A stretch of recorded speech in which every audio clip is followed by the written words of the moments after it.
Good afternoon, Franz Keilhofer. Welcome on VH Berries. Thank you. Good afternoon. I believe your journey is going beyond woods. It's a way to reconnect with nature and find a sort of peace. Yeah, I definitely think so. So, times are changing so quick and you're like replacing your mobile phone once a year.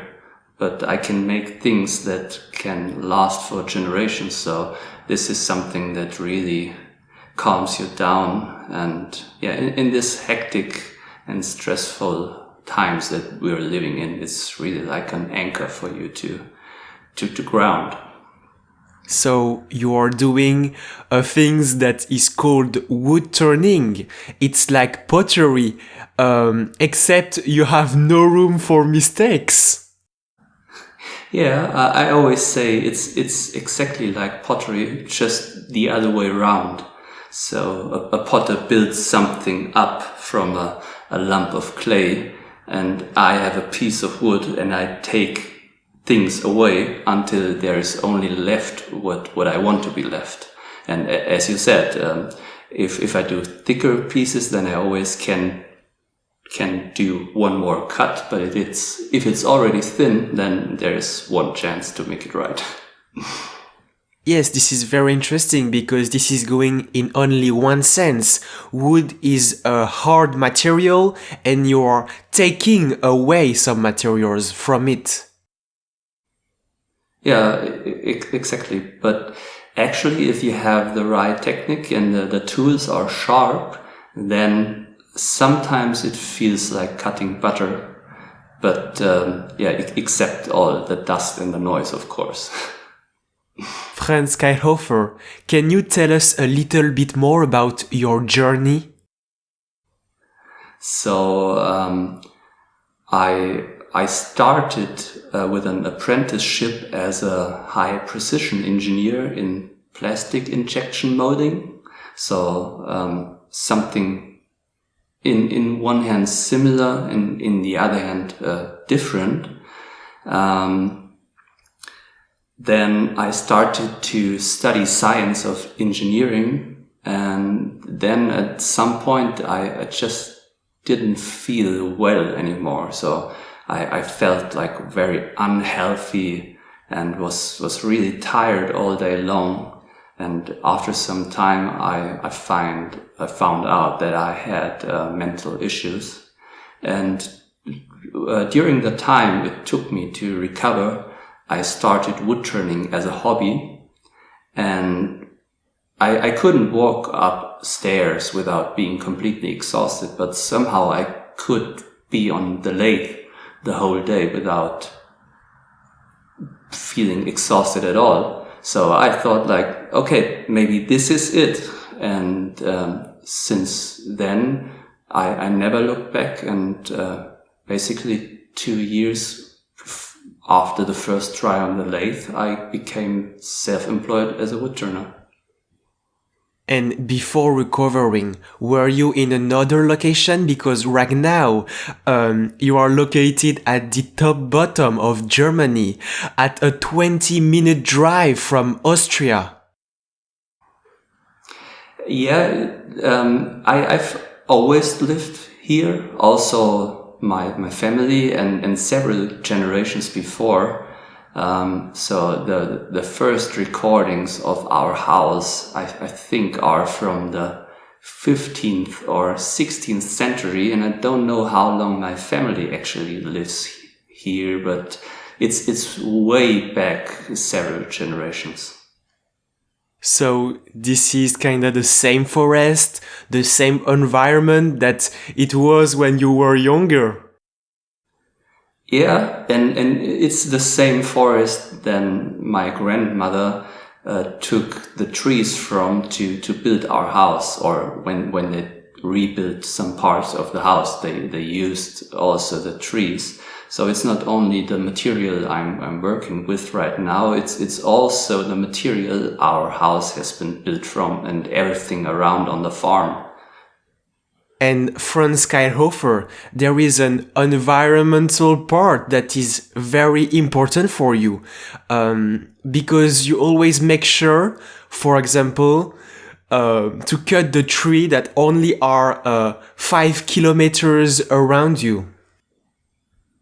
Yeah, so most of the material I work with, so let's say 99.9%, is locally sourced. So some of the trees even come from our own forest, but I don't like the idea of cutting down trees that are still healthy and good just for my needs. So I look around in the area that's around my workshop, and there are a lot of farms, and if one of the farmers cuts down a tree, which is good for me, then I just ask if I can use it. And so it's really short distances, and most of the trees would have been cut down anyway. So the least of the trees I'm working with are cut down just for my needs. So I would say it's pretty sustainable.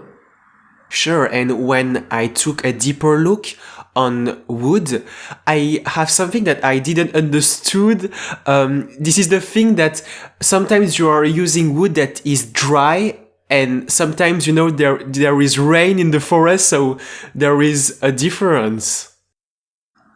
Yeah, so there are basically two kinds of wood turning. You can turn wood that has been dried, so that is dry. This means it's a lot harder, but it doesn't move anymore. So it doesn't twist, it doesn't bend, it stays in the same shape. And then you can work with wood that has just been cut down. So there is a lot of moisture inside the wood. It's shrinking, it's twisting, sometimes it's cracking during the drying process. And then there are two possibilities. Sometimes I just turn the finished bowl right from the green wood, so from the wood that hasn't been dried. And sometimes I turn a bowl from the green wood that I leave a lot thicker, and then it's dried, then it changes shape, and then I put it back on the lathe and turn it a second time, so it's perfectly round and even.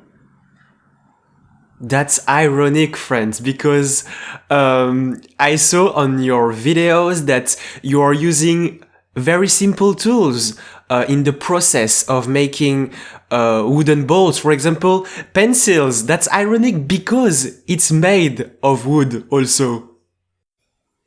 Yeah, and I guess the first wood turning lathes had been completely out of wood. So the prototype lathe, so the first ones which are called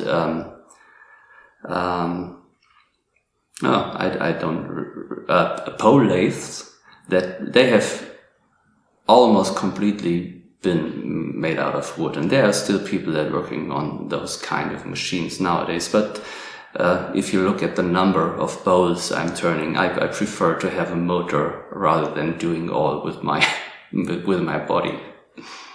You just mentioned it earlier.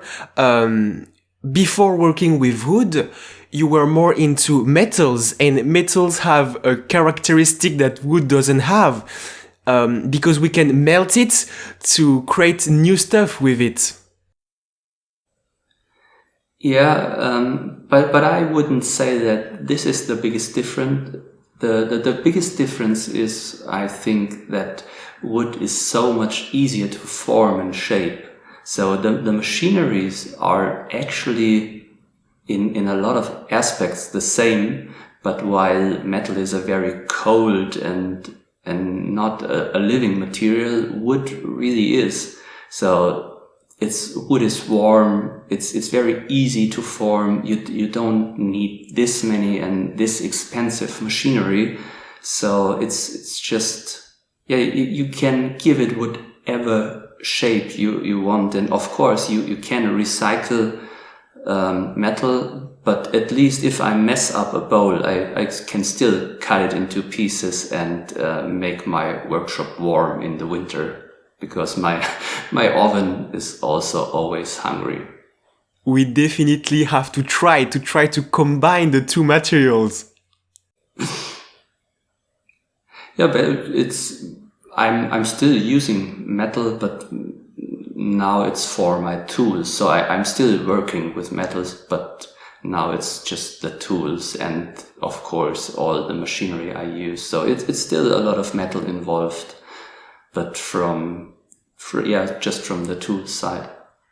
I sense that in your work and your philosophy of life, you are very close to Stoicism because you are self-controlling every step of the process, trying to avoiding the external issues, so you can have 110% control of your work. Yeah, exactly. One thing I didn't like before I was self-employed is that you always have to rely on other people. So if something needs to be done, the one that is before you needs to do a good job, and you need to do a good job, and maybe the person after you also needs to do a good job. And sometimes it's other people's mistakes that you have to fix. And now since I do everything my own, if it's good, then it's my, let's say it's my fault. And if it's bad, it's also my fault. But I think it wouldn't be funny to work as an employee for me, because I think no one could make exactly the way that I have it in my mind. So I think it's better when when I just work for myself. And I have to say I'm a bit of a perfectionist, and when I started, this was really good on one hand, because if you're stopping too early, like you say, oh, that's good enough, then you never become really good. But sometimes you also need to come to a point where you say, okay, that's good. But this was a really hard process, because I always knew, okay, there is a little mistake and there is some scratch, and it always took me some time to really appreciate my own pieces. But I think I now have a healthy kind of perfectionism that helps me to do good work, but is also not too extreme to make me feel bad about my own work. And in your mind, you have, as you say, your perfectionism, but also a very special schedule in which I'm very interested into. So, for example, concerning the cutting the trees part, are you doing it like once a month, and then you have a whole a stock to work on? Yeah, sometimes when I do really artistic work, then I just cut one piece. Then I do all the steps with one single piece, that I have the process not interrupted, that I can really dive deep into this one piece. But usually I spend several weeks just cutting trees with a chainsaw. So I call it filleting. So select the parts that I want to use and that I don't want. Then I spend some time just cutting it into circles on the bandsaw, and then I put it on the lathe, and then I turn up to 160 bowl blanks, so prototype bowls a day. So it's very rare that I do it from start to finish in one day. I always try to do more than one thing. And it's also, the first reason is because you learn more if you repeat the same process over and over again. And you also have to be effective. So I have to earn money, which is not that easy most of the times. So at least I need to be quick at the not so important steps, that I can take my time for the important steps and make it as good as possible. And concerning this locally sourced wood, is there any limitation or control about the wood you are cutting? Is there a limit, for example? So last year I was very fortunate to get a very big elm, and the owner of the tree, so they had to cut it down because the tree already was dead, and it was dead for like 2 years, and they wanted to save the wood, so they tried to find someone who can use it, but the tree was 1.2 meters in diameter, which is very big, and it's also very heavy. So it's not so easy to find someone who wants to process this wood, because this really eats on the substance of your body. So working with so heavy pieces is no fun at all. And I would say, so this is like a tree that I don't need to do this every year. So I would say, so to be comfortable with, I would say 80 centimeters are a good size. And of course, if I can get such a big old tree, then I will always use it. But this is something you feel in your hands and in your muscles, even weeks after you finished all the pieces. Franz Keilhofer, now I know that you're a genius in wood. So have you ever thought of, for example, having some apprentice, because you were an apprentice before in metal? There are always people that are asking for an internship, but basically it's hard for me to find enough customers to sell what I can produce myself. So even sometimes one person is too many persons in my company. So of course that would be pretty difficult to have an apprentice. And also I'm not a master wood turner, which is something you need to be in Germany that you can have an apprentice. So I couldn't, even if I would want to, but fortunately I also don't want to. Because I was saying that because, for example, you have a workshop, where customers can come and buy some of your work. So maybe this person can help to make the sales while you are cutting the trees, Yeah, let's say there are some parts of the year where there are 2 weeks without a single customer, so it would be pretty boring.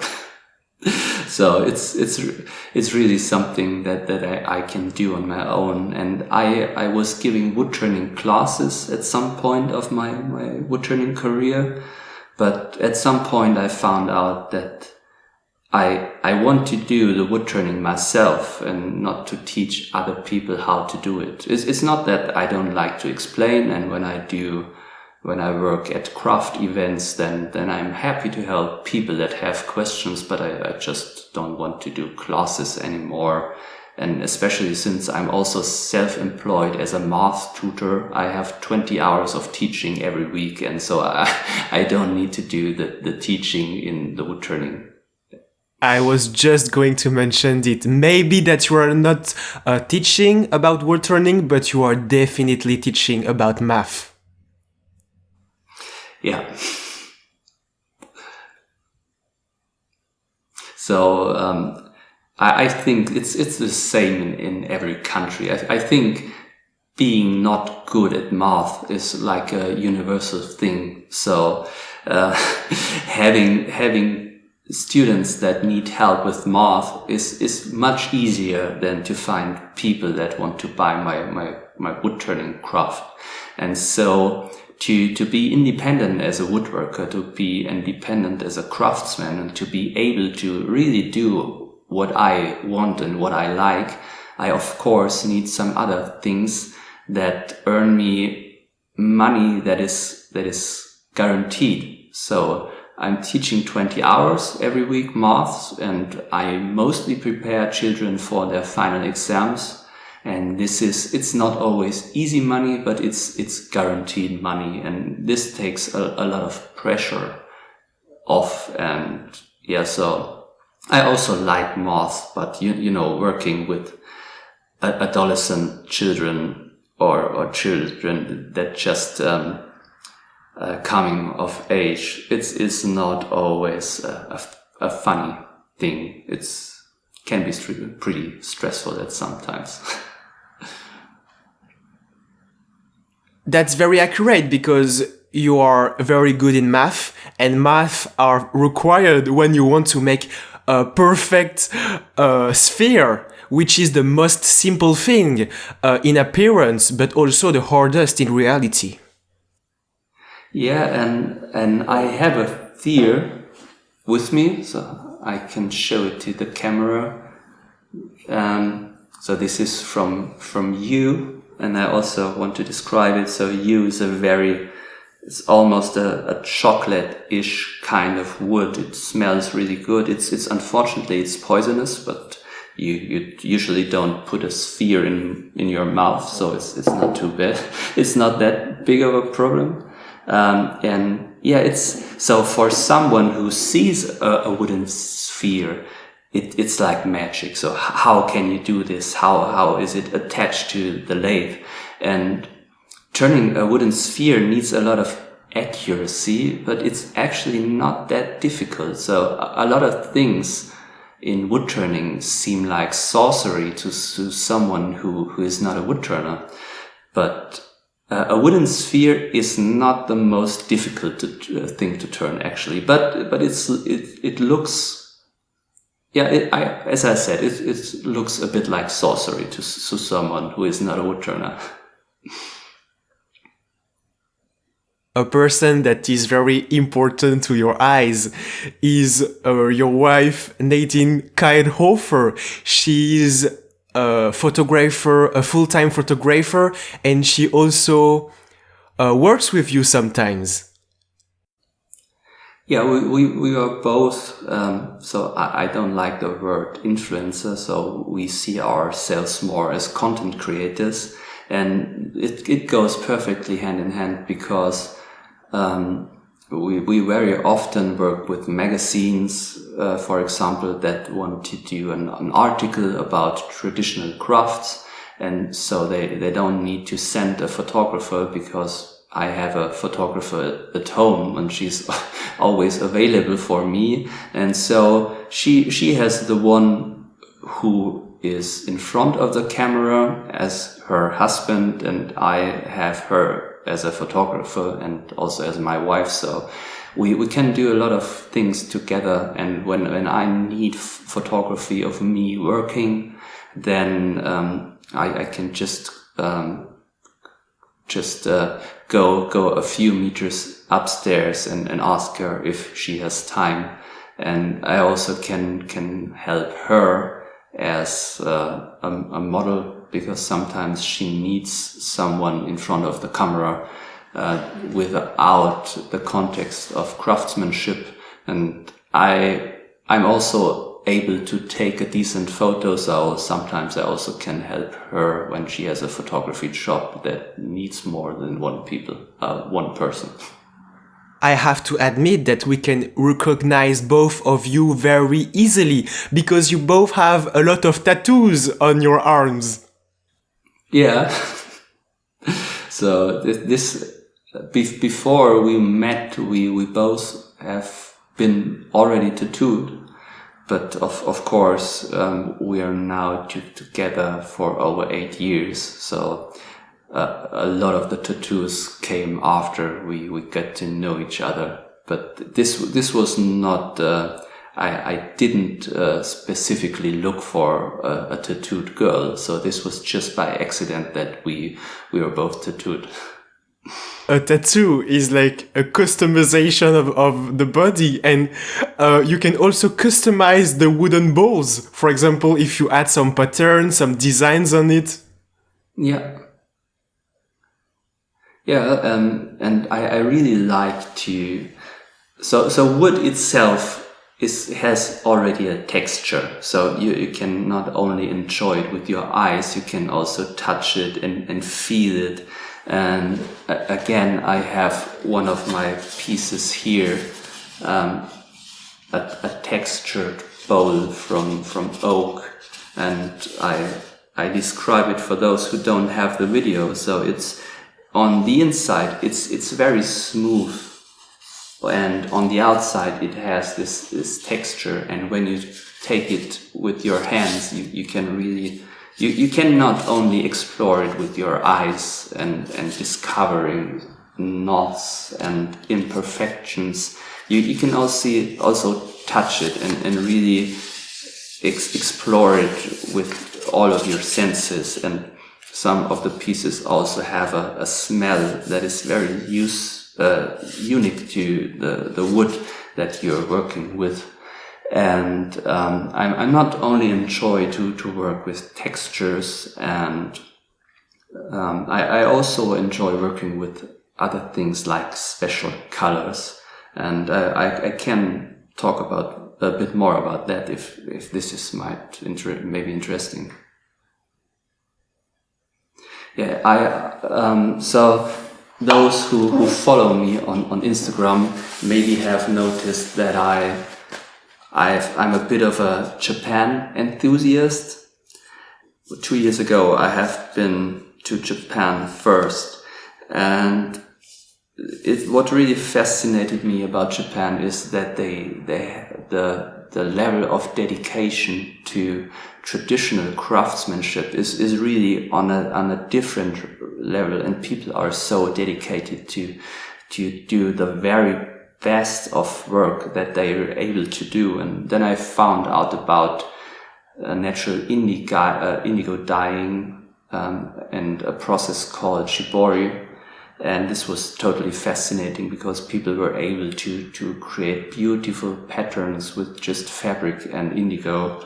And after I came back home, I decided I want to have this influence my work. And then I started working on a new series, and I managed to develop a new method to combine natural blue indigo dyeing and wood. And so this really creates a beautiful pattern and a beautiful deep blue that is really almost impossible to achieve with artificial dyes. And again, those who are watching with the video, they can see it on camera that I'm showing the indigo dyed piece. And yeah, so I try to incorporate the things that I experience into my work. And I wouldn't say that I'm an artist. I would define myself as a craftsman, but with some projects I'm pretty sure that it's at least comes close to what other people think is art. That's impressive. You mean that you imported new ideas into your work. And in Japan, they have a tradition in which when an object is broken, they are recovering it to show the broken part, you know? Yeah, I think this as the process itself is called kitsungi. So and they are really not trying to repair the pieces that the cracks are invisible. They even highlight them. And I think it has also something to do with the wabi-sabi philosophy, where they find perfection in imperfection. So, and I really like it. And if you have been to Japan and you're looking for old electronics, then you can find Game Boys that are not centuries, that are decades old. Yeah, exactly. Thank you. That are decades old, and they just look like new because people really cherish their belongings, and also if it's broken, they try to fix them, and they really understand that things get better over time when you care and connect to them. And what is very fascinating, for example, with a single wooden ball object, is that there are multiple usages. For example, you can use it to make a haircut, or to just put your keys in it, or to eat your cereals in the morning. Yeah, and a lot of people really don't think that wood is this versatile. So it took myself a few years before I had the first wooden salad bowl. But after I tried it, then all the salad bowls we now have are from wood. And we even have noodles from a wooden bowl. So a lot of people underestimate the possibilities that wood offers, and it's also more hygienic than plastic, for example. So a wooden cutting board or a wooden salad bowl is much more hygienic than a plastic one, actually. And in the past or in the present, have you ever done some out of context object, for example, some giant sculpture?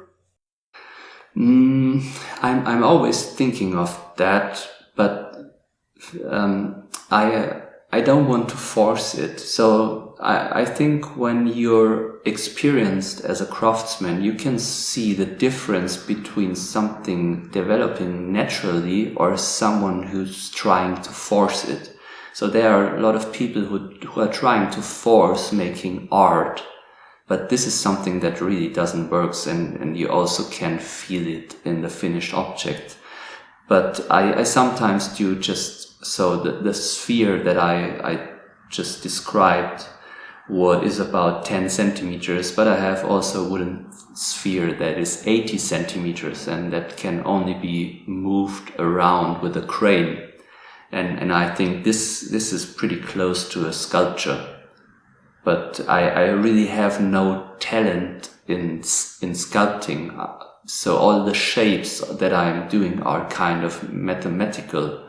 And when I do a drawing, it looks like a 5-year-old did it with his toes. So I'm not good at this kind of things. I would say that I have a natural talent for shapes, but just really in the mathematical way and not in a sculpturous way. So this is what I really envy my wife for, because she's not only a photographer but also an illustrator, and she's really an artist.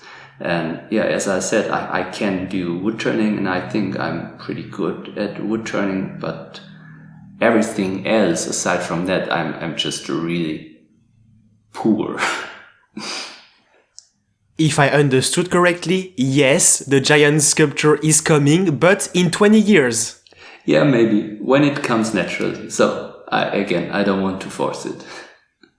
Thank you so much, Franz Keilhofer. Yeah, thank you for doing the podcast with me.